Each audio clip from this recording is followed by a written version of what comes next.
Andrew was in recovery, and so this came as a huge shock to everybody, and that's the main reason that I think we need to try and determine what actually happened. Clearly, there's been one set of findings that were reported based on the SIU investigation, and we believe that's only a part of the story.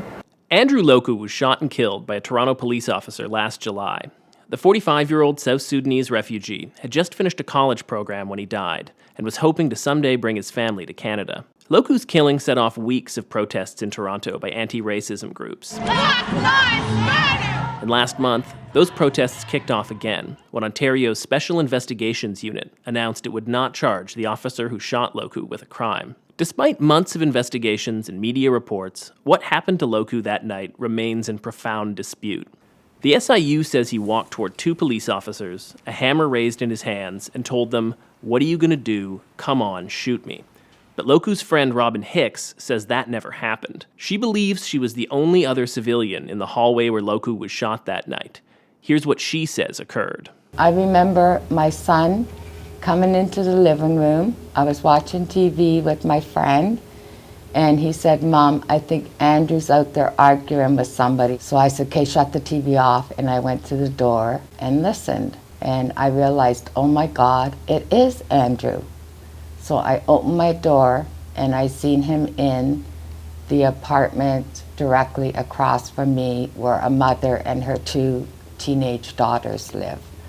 And two of them were in his face, and one of them was standing behind the mother and the other daughter. So I went down there and I said, "What are you doing, right?" And I said, "Andrew, come on, out of the apartment, let's go, come to my house." The daughter standing behind the mother was on the phone, but I didn't know who she was talking to because I didn't know how long they were there or what was going on. And I noticed the hammer in Andrew's hand. And then he said, "Robin, this is the noise I hear day after day after day, night after night." And I understood because we all hear it. You know, everybody in the building hears it. I mean, sometimes they have those kids bowling in the hallway at 12, 1 o'clock in the morning. You know, music blaring from 10 in the morning till 1, 2. And I said, "Andrew, I know, come on, hon, let's go." We were at my door, but outside my door in the hallway.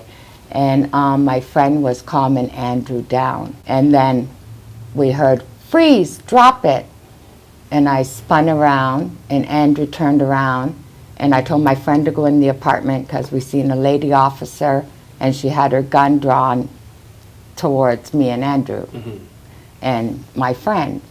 So he went in the apartment and I proceeded to take Andrew towards the lady officer, but before, when we were walking towards her, I had my hands on Andrew so he wouldn't lift his arms, and I whispered to him, "Andrew, whatever you do, do not raise your hands. If you don't want to drop the hammer, don't raise your hand." Before that, I had said to the officer, "Wait a minute, we're going to explain, right?"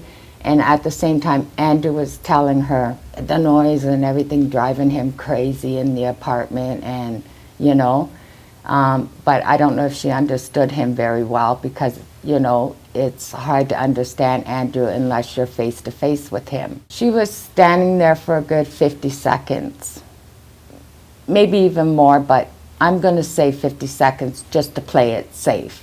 And within a couple seconds, a male officer that I call Rambo, he come flying up the stairs, said, "Freeze, drop it, bang, bang." And that was it. Andrew was gone.